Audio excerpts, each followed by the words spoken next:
I meant. I should have brought one that I actually like. That I actually like. Oh, really? Really? Keep going. Come on. Did you buy that here or did you bring that here? No, you brought it. I brought it.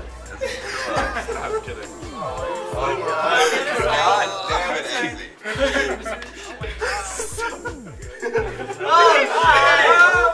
Oh my God. This is not real.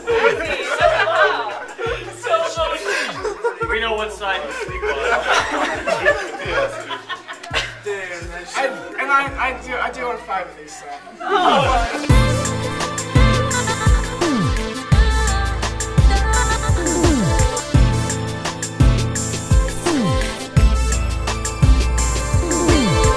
It's Tuesday, November 1st, and despite a mild hangover and a few broken bones, we have survived Blizzcon. I'm joined once again by the D-Man Dave, and as you can tell by the fact that both of his arms are in fact attached to his body, he still has not killed us. Wait, Killers broke his arms? Off. He broke his arms off? Both of them in a vicious bar fight with Blood Legion. Well, I guess those online rogue skills don't translate to IRL usage. Ooh, dual-wielding jokes. Let's get to the show. BlizzCon began Friday, but for those who hate long lines and love parties, the action started that Thursday night. WoW Insider kicked off the event with the party co-hosted by Wowhead and Gamebreaker TV. The event was open to all comers, but that didn't stop Insider from inviting a long list of guest VIPs. Among the most notable names were Felicia Day from hit series The Guild and your own Kinesthesia from LearnToRaid.com. The Frag Dolls were also in attendance, and a very kind Miss Dawn Moore made sure I didn't get lost as I navigated the event. You definitely just implied that you're as popular as Felicia Day. Huh? Look, in between signing autographs, posing for snaps, and giving advice to young aspiring raiders, I took a moment to do a quick interview while I was at the event. We have a snippet here, but to catch the full event and more, make sure you head to Gamebreaker TV. Right. So tell us a little bit about Learn to Raid. What is the goal behind Learn to Raid? Learn to Raid was originally started from by myself and a friend of mine in the guild, and our goal was to give something back to the community that had supported our guild for so long. And that ended up becoming Learn to Raid, where we thought we could take the experience that we learned in the game and give it back to people through our raid guides and strategy guides and things like, of that nature.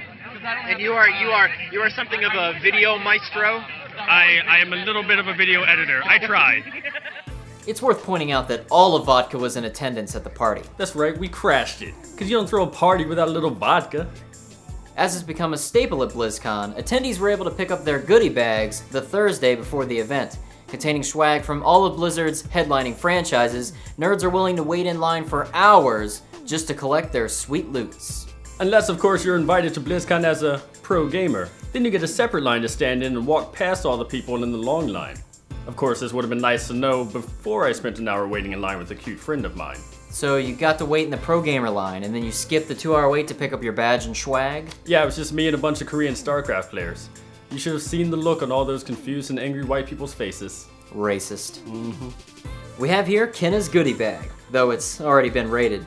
Among some of the more important contents are this sporty special edition authenticator, a BlizzCon exclusive Mega Bloks Thrall faction figure, not one but 2 exclusive in-game gifts including Mercablo, this year's BlizzCon in-game WoW pet, and a limited edition mini Tyrael figurine.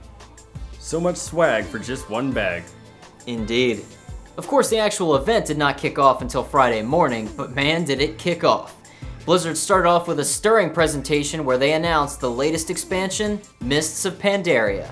That's right, the rumors that had been circulating were in fact confirmed as Blizzard announced that the next expansion would reintroduce us to the long-forgotten Pandaren race.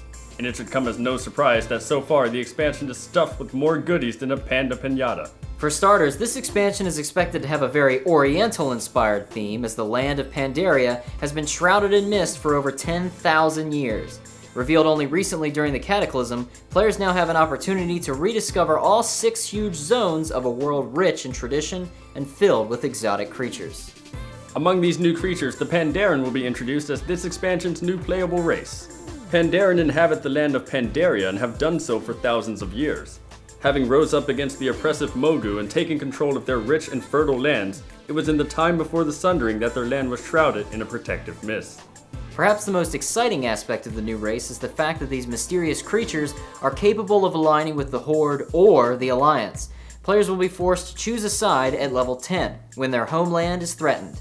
Pandaren are able to be a number of different classes, including Hunter, Mage, Priest, Rogue, Shaman, Warrior, and a brand new class, Monk.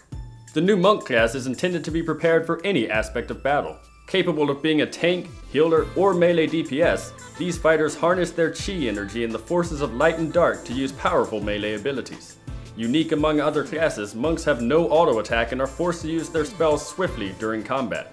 One aspect Blizzard praised was the sheer quantity of animations available to the Pandaren and the Monk class. Because of the complex structure of the race, they are able to pull off many different and exciting animations in-game, a change that is being extended to previous races as well. So my human female has separate fingers now? Yes, your once vapid and lifeless human female now is the exuberant and animated woman she always dreamed of being. Wow, maybe she's born with it. Maybe it's Maybelline. Character animations aren't the only things being updated in Mists of Pandaria. The class talent system is undergoing some major changes as well. Gone are the arduous days of updating your talent tree every 2 levels. Welcome to the world of 1 talent point every 15 levels. Blizzard has removed the fluff and kept the stuff to make talent seem more rewarding and deepen overall player choices. This should help keep different specs more in line while leaving players free to tailor their talents to their liking or their needs. There are 6 talent sets total, and every 15 levels players will unlock a new row from which to choose 1 new spell. Essentially, at level 90, the new cap, players will have selected 6 talents total, 1 in each tier of their tree. In addition, because there are no ranks for talents, players are more flexible than ever to switch out talents on the fly. Players will be able to change talents and respec without the need to go see a trainer. All of that on-the-fly respecking is going to come in handy when inside the new expansive dungeons of Mists of Pandaria. 3 all-new 5-man dungeons were shown at Blizzcon out of the 9 that were announced in total. The first dungeon you'll stumble upon is the Temple of the Jade Serpent. Within this temple, the Shah of Doubt looms over the Pandaren, and it is up to you to defeat it. Past this, you'll be tasked with defeating the Verming and the Hozu, 2 races with ill intent who are taking over the Stormstout Brewery. It is in this dungeon that you'll run across Chin Stormstout, who players may remember from Warcraft 3. Help him take back his beer, and while you're at it, you might as well save his family heritage. Once you've defeated the Shah of Doubt and saved the ever-important alcohol, you'll head to the top of Kunlai Summit to rid the Shadowpan Monastery of the evil Shah forces.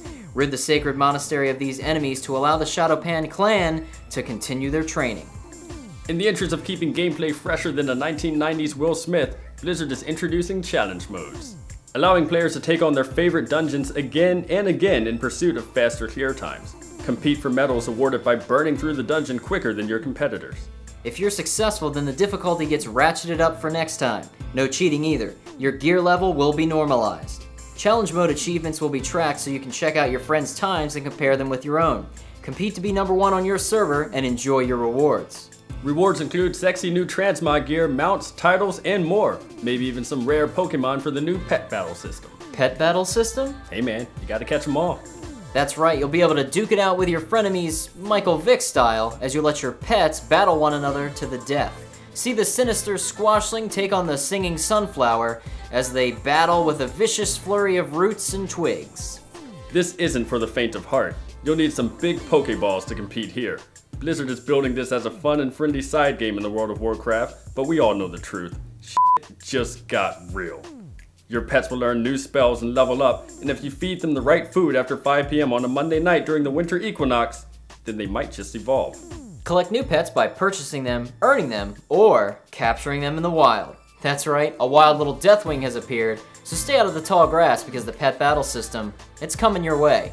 Are you gonna be the very best? Like no one ever was. That was just a rhetorical question. Look, to catch them is my real test. So, how did you do in the BlizzCon live raid? Ooh, well that about does it for today's episode of Logged In. If you haven't seen by now, we're helping you prepare for Dragon Soul with a whole new lineup of raid guides designed to help you prosper where others will not. And it doesn't stop there. L2R's new series, UI Workshop, helps you clean up your interface while you optimize your game with in-depth add-on guides. Want to know even more? Help us out by bookmarking us at learntoraid.com, subscribing to us on YouTube, and following us on Twitch TV and Twitter. Stay tuned with us for the next few weeks as we give you more inside coverage as the latest news breaks. Come on, let's try to be a little respectful to killers. Okay? Well, I mean, I'm not worried. He's not even armed. my god. He's a friend of mine. Can we just move on? Alright, we'll go out with a little dignity for Killers. I'm sure he did a great job at BlizzCon. Nice of you, thanks. Let me give you a hand. I wasn't feeling so good. I just didn't feel like playing anymore. So I went home, and I got all comfy and cozy and all scrunched up in front of my phonograph. And I sat there and